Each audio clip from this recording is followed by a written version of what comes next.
Et bonjour à tous, bienvenue dans cette nouvelle vidéo. J'enregistre en date du 9 mars 2023. On va parler aujourd'hui de plusieurs choses. On va planter des laitues qu'on a semées sous abri, on va planter des choux qu'on a aussi semés sous abri, on va parler d'urine, on va parler de compost, on va parler de sol, de vers de terre, on va parler aussi de pommes de terre, pas mal de sujets. L'actualité s'accélère à tout va à cette saison. Alors on est parti et on commence avec la plantation des salades et des choux.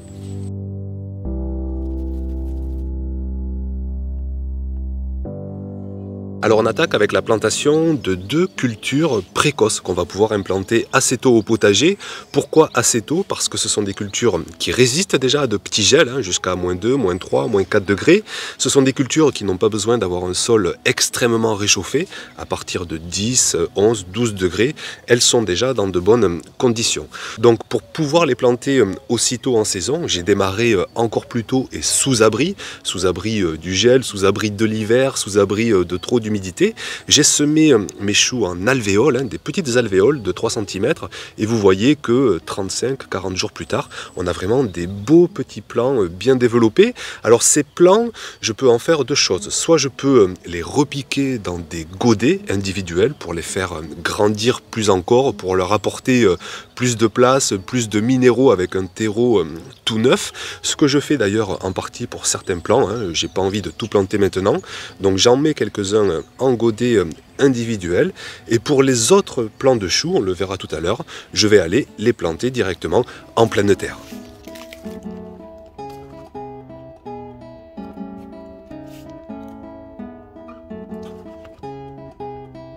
Et puis à côté, nous avons des laitues, c'est la variété craquerelle du Midi. Alors elle aussi, pour cet itinéraire, j'ai commencé très tôt, dès la fin janvier, sous abri, dans ma serre, sous abri froid, c'est-à-dire que ces semis n'ont eu aucune source de chaleur, juste le fait d'être sous serre leur a suffi. Donc là aussi, j'avais semé cette fois-ci en barquette ou en bac à poissons. Les semis se sont bien développés. Ensuite, repiquage en godet individuel. Et là, j'ai mes plants qui sont prêts à être mis en pleine terre. Donc j'embarque mes godets de laitue, craquerelle du Midi, j'embarque mes quelques petits plants de choux et direction le potager pour planter tout ça.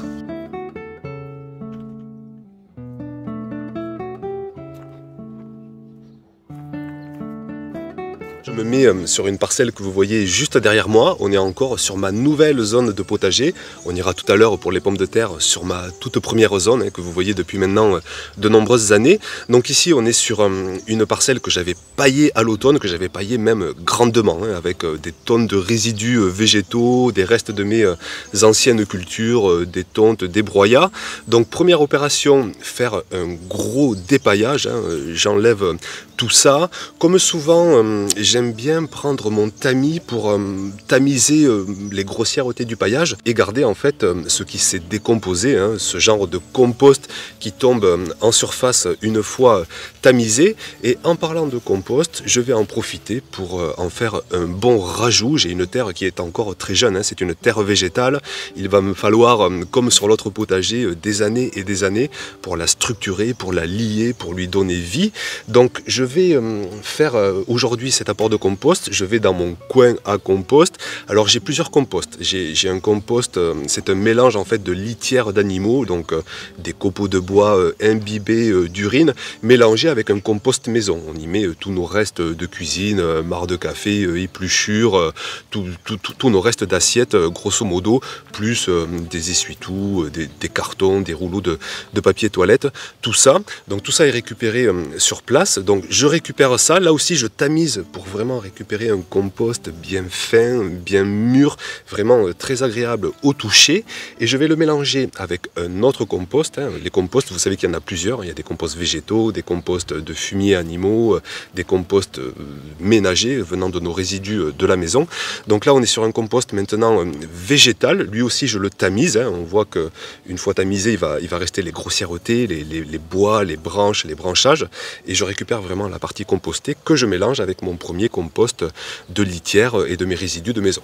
Donc tout ça, ça donne vraiment un compost mais juste génial. Je rappelle vraiment toute la richesse, toute la formidable capacité d'un compost qui va améliorer toutes les fertilités de mon sol.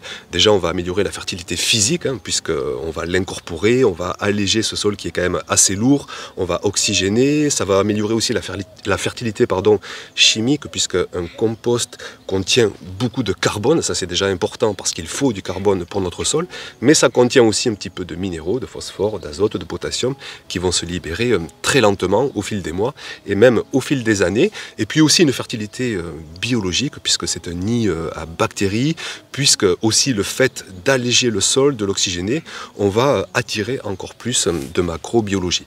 Donc vraiment un compost génial. Alors je sais qu'on a, comme tout dans la vie, on a des opposants, il y a des gens qui n'aiment pas trop le compost, qui préfèrent amener des matières grossières. C'est ce que je fais aussi d'ailleurs au potager, avec tous mes paillages. Mais je suis convaincu que la diversité des apports est formidable pour notre potager, tout comme le jardinier. Vous savez que j'aime souvent faire le parallèle avec le jardinier. On aime diversifier nos assiettes, on aime manger du grossier, mais aussi parfois du liquide. Il nous en faut aussi parfois du mixé, des soupes. C'est un parallèle que j'ose faire avec le sol, où j'aime bien y apporter à la fois des paillages, du grossier, mais aussi à la fois du compost pour améliorer toutes les fertilités de mon sol.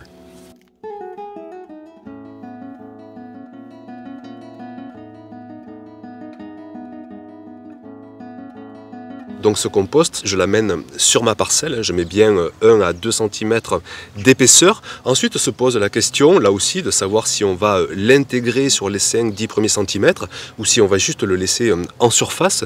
Moi ici, je ressens, j'aime bien incorporer mon compost sur les premiers centimètres. Mécaniquement, je trouve que ça va très vite, que ça améliore, que ça accentue l'effet positif du compost.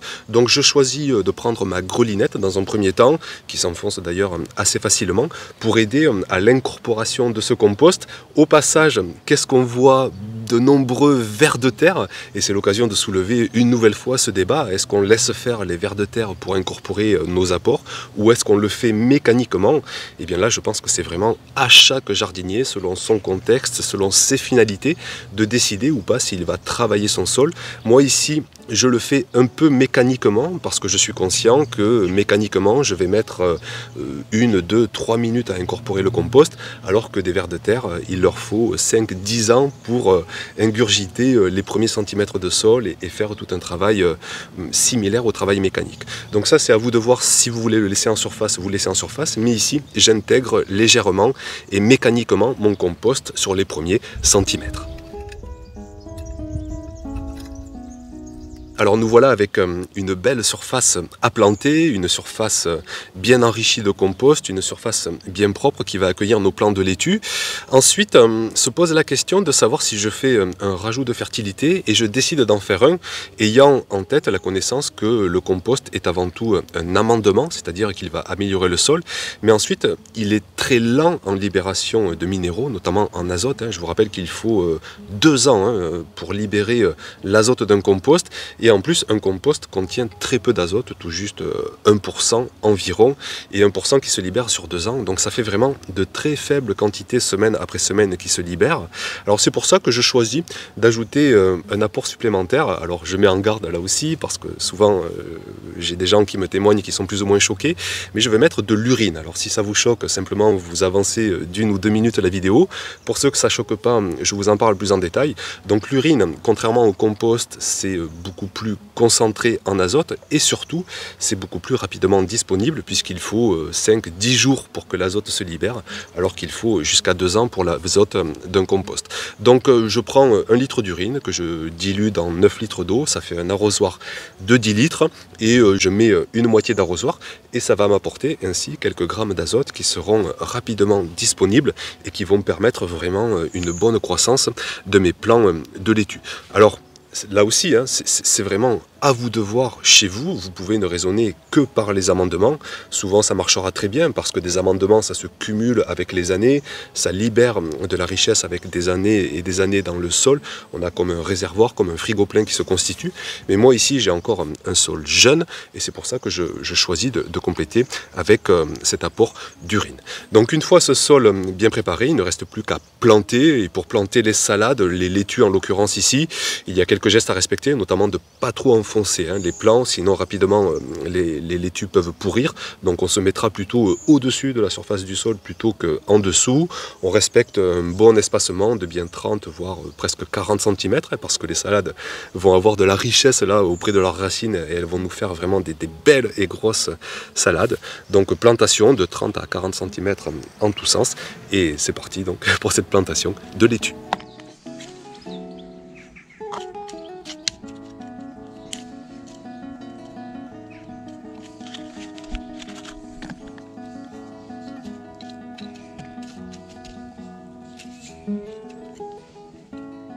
Juste à côté, je me décide à y implanter mes plants de choux. Donc là, pareil, un gros dépaillage, même un désherbage parce que le paillage c'était enherbé. Donc j'enlève tout ça. Bien sûr, je ne jette pas tout ce paillage. Il va me servir pour repailler sitôt les plants plus costauds. Donc place nette. Et là, je fais des gros trous de plantation. Les choux, je peux vous dire que ça pousse pas tout seul. Ce sont vraiment des méga gourmands de fertilité. Ils ont un climat d'origine assez océanique avec des embruns minéraux, des sels minéraux. Ils adorent vraiment avoir un sol très riche, une facile disposition en minéraux. Donc je fais des gros trous de plantation, sachant que les racines vont aller vraiment bien loin, bien profond. Et là, carrément, je remplis à moitié de compost. Je lésine pas, je mets moitié de compost, moitié de terre, je mélange tout ça et je vais y implanter mes plants de choux dedans. J'ai même rajouté un peu d'urine pour faire cet effet un peu boost, un peu starter, pour qu'il y ait de l'azote rapidement disponible. Donc là, on écarte encore plus, bien 50 voire 60 cm en tous sens, des choux frisés, des choux cabus que je récolterai si tout va bien avant les grosses chaleurs. On fait tout souvent pour cultiver les choux en dehors de l'été avec ce climat qui devient de plus en plus chaud. Donc là, des itinéraires pour en profiter avant l'été et puis je sèmerai pendant l'été des choux pour en profiter tout l'automne, tout l'hiver et même tout le printemps prochain.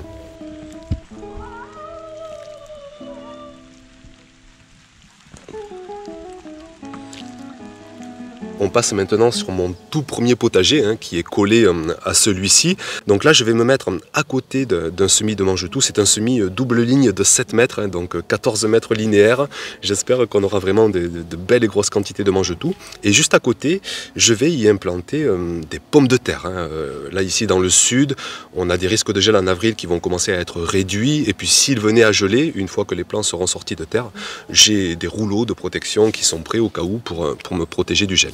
Donc je commence les plantations. Avant ça, ça va être l'occasion d'observer le sol. C'est un sol qui est amélioré depuis 8 ans, donc c'est à l'opposé de ce jeune sol que j'ai ici derrière moi. Un sol qui chaque année a reçu d'énormes quantités de carbone, d'amendements, des composts en tout genre, des paillages en tout genre, du plus costaud, du bois, jusqu'au moins costaud, de l'urine, des composts, enfin vraiment toute la gamme de paillages, de fertilité y passe. Et vraiment c'est un plaisir de voir déjà la grelinette, même pas j'ai à l'enfoncer en fait, elle rentre toute seule de simplement presque de son poids et dessous c'est de la semoule quoi. C'est vraiment un mélange de terre, de compost, ce qu'on appelle un complexe argilo-humique, une sensation de semoule, des vers de terre qui se baladent et vraiment un total régal. Donc ce sol, je vais continuer encore cette année à l'améliorer, à le pailler. J'y ai pas mis d'apport de compost parce que l'année dernière j'ai fait de gros apports de compost de fumier, même des fumiers grossiers. Donc cette année j'y vais mollo. Je fais une petite tranchée dans le but de par la suite buter mes pommes de terre. C'est très important de buter les pommes de terre pour maximiser les récoltes. Donc je fais une petite tranchée à l'aide d'un petit croc et puis ensuite je vais y planter mes pommes de terre. Donc on a deux variétés. Chaque année je sème je plante deux variétés. Une variété précoce, vous voyez qu'elle met à peine 90 jours à avoir son cycle de croissance, et une variété de conservation qui elle met 150 jours. Vous voyez la différence, vraiment c'est considérable et ça me permettra d'avoir des récoltes précoces pour cet été, manger les pommes de terre froides en salade et puis ensuite d'avoir des pommes de terre de conservation qu'on mangera cet automne et l'hiver prochain. Donc plantation, je mets un tubercule tous les 30 cm. Vous voyez que ces tubercules ils sont vraiment au stade idéal. Je les ai achetés il y a plus d'un mois, 5-6 semaines. Ils ont germé tranquillement dans ma serre, des petits germes bien trapus. Il ne faut surtout pas que ce soit fin, que ce soit étiolé, sinon ça va se casser. vous allez perdre en productivité. Hein. Souvent, sur YouTube, on entend « oui, mais ça marche comme ça, oui, mais ça marche comme ceci ». Oui, enfin, tout marche, mais après, il y a une échelle dans le fait que ça marche. C'est comme les patates douces, de s'y prendre plus tôt, d'avoir des méga plans, ça marchera, mais on récoltera 2 fois moins. Et il faut vraiment, moi je pense à cette inflation, il faut essayer de faire les pratiques qui permettent de récolter un maximum. Donc avec des germes trapus, costauds, vraiment, c'est des germes comme ça qui vont nous donner le maximum de production par la suite. Donc un tubercule tous les 30 cm, je me mets au fond de la tranchée et je creuse au fond de la tranchée sur bien 10-15 cm pour y planter mes tubercules. Et puis d'ici 3-4 semaines, tout ça va sortir de terre et d'ici 6-8 semaines, je ferai un premier butage et en espérant récolter les premières pommes de terre dès le mois de mai. Donc voilà pour ces quelques images capturées de ces 2-3 derniers jours. Comprenez que je ne peux pas tout capturer, mais vous partagez quelques thématiques importantes. N'hésitez pas à donner votre point de vue avec bienveillance si possible, que ce soit sur l'urine, que ce soit sur le compost, les plantations de patates douces, les plantations de choux. Ce sera toujours un plaisir de vous lire. Et puis à très vite, bien sûr, maintenant qu'on arrive dans la pleine saison. À très vite pour continuer de dessiner, de semer, de planter notre potager 2023. À bientôt, ciao!